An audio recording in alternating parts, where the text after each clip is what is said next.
everyone, welcome back to today's session.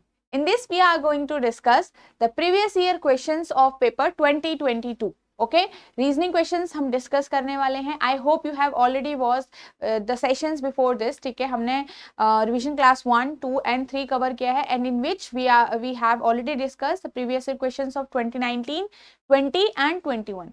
ठीक है, तो आज हम 2022 के कर रहे हैं. And I also hope you are liking all those sessions, all these sessions. ठीक है, so like जरूर करिए सारे sessions को.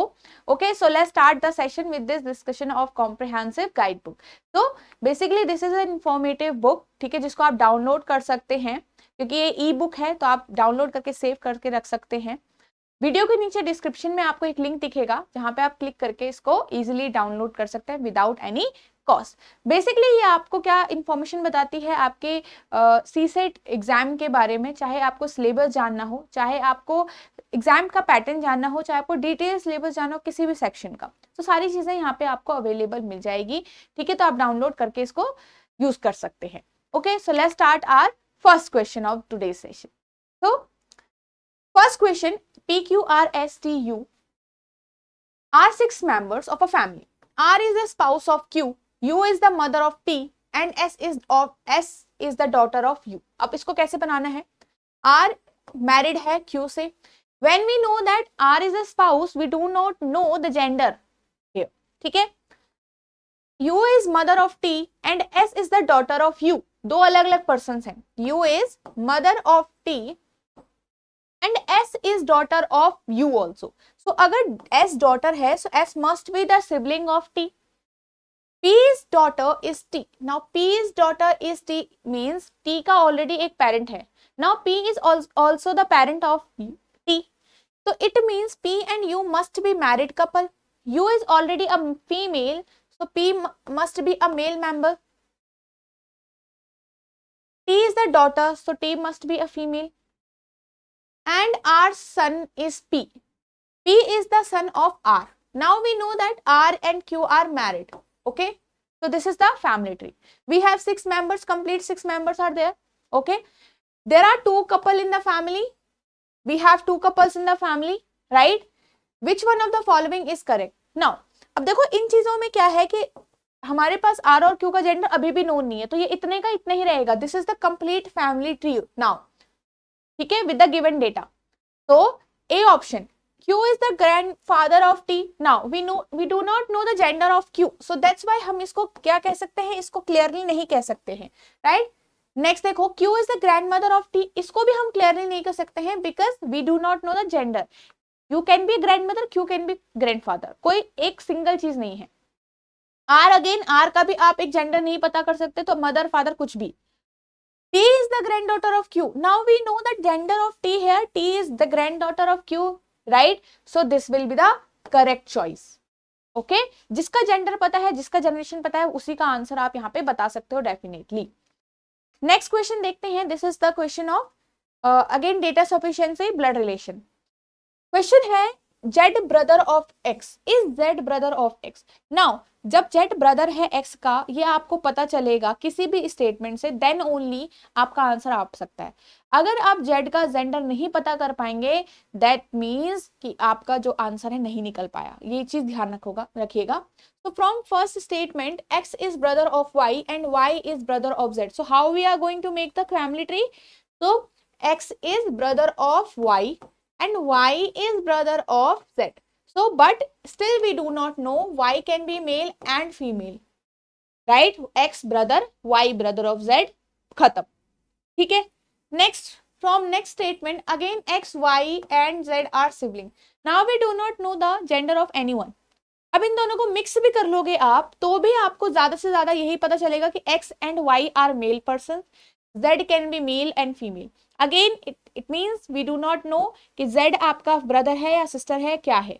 ठीक है, सो इट मीन्स यहाँ पे दोनों को मिला के भी डेटा क्या था, सफिशिएंट नहीं था. ठीक है, so D will be the correct answer. ये चीज ध्यान रखना कि पूछा क्या गया है, Z is the brother of, मतलब is Z brother of X. X का जेंडर नहीं पूछा है, Z का जेंडर आपको यहाँ पे पर्टिकुलरली क्लियर होना चाहिए था. Okay, let's discuss next question. Again data sufficiency, direction distance का है. ठीक है।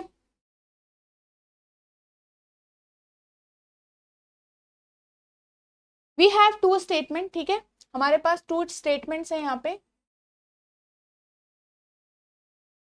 ये आओ यहाँ पे से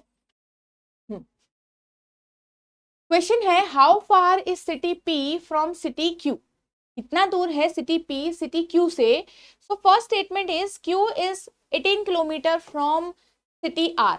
now we do not know anything about city P in the first statement, तो वैसे ही आपके पास यहाँ पे सफिशिएंट नहीं है।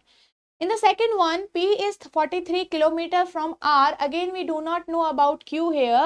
So again, it is not sufficient at all. ठीक है. So now we can just add the data of both the statements here. Right. So Q is 18 kilometer from R. And P is 43 kilometer from R.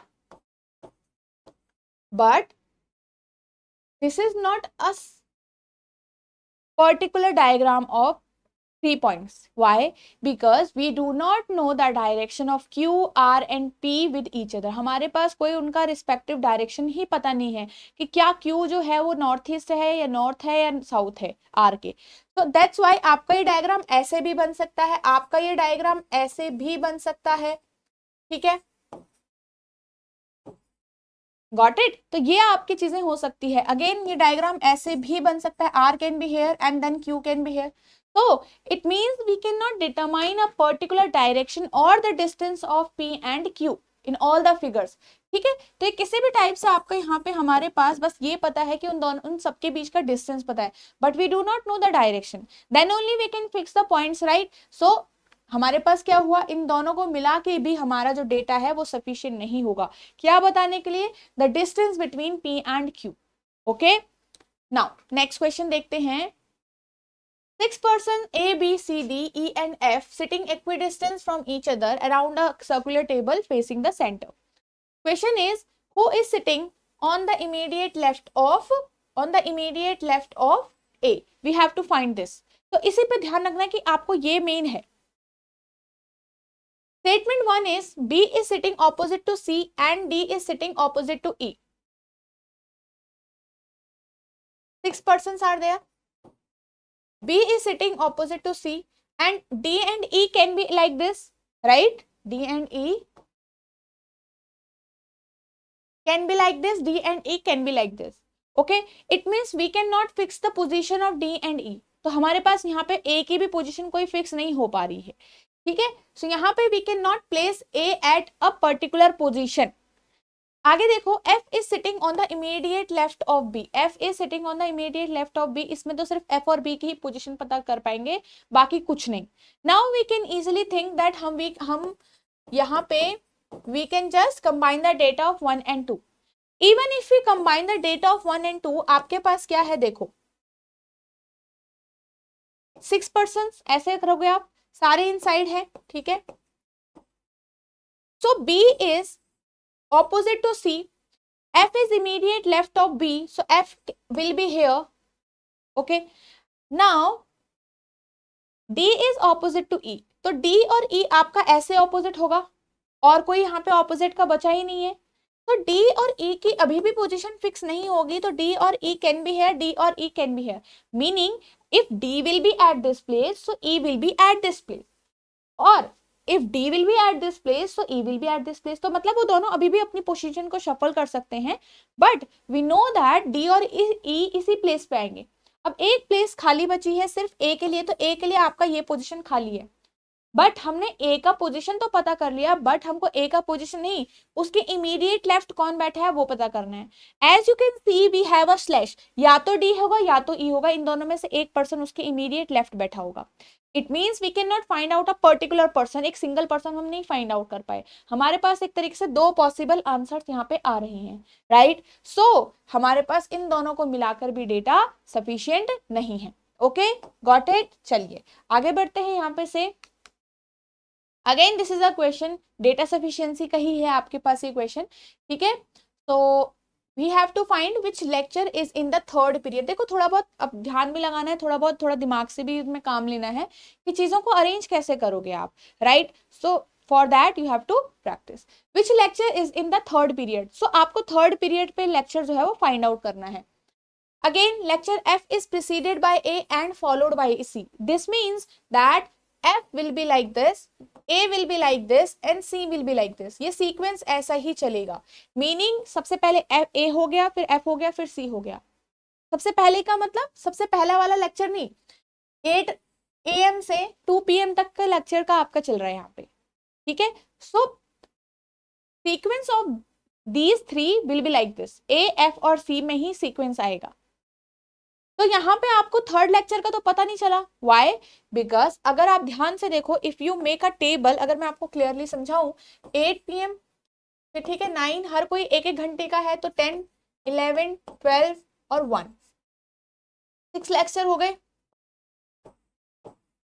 So you know that, देखो AFC को आप ऐसे भी रख सकते हो, AFC को आप ऐसे भी रख सकते हो, but sequence will be like this. AFC ऐसे ही आएगा. AFC को आप ऐसे भी रख सकते हो. ठीक है, कैसे भी रख सकते हो. इट मीन्स हमारे पास कोई एग्जैक्ट पोजीशन नहीं है किसी की भी नहीं. तो इट मीन्स थर्ड पीरियड कौन सा है? ये थर्ड पीरियड है आपका.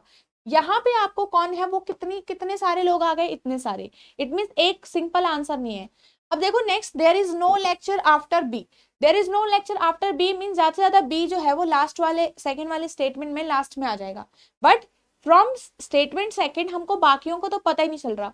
तो स्टेटमेंट सेकेंड अलोन वो भी सफिशिएंट नहीं है, और पहले वाले को तो हमने देख ही लिया, वो भी सफिशिएंट नहीं है. As we can not find the fixed person for third period.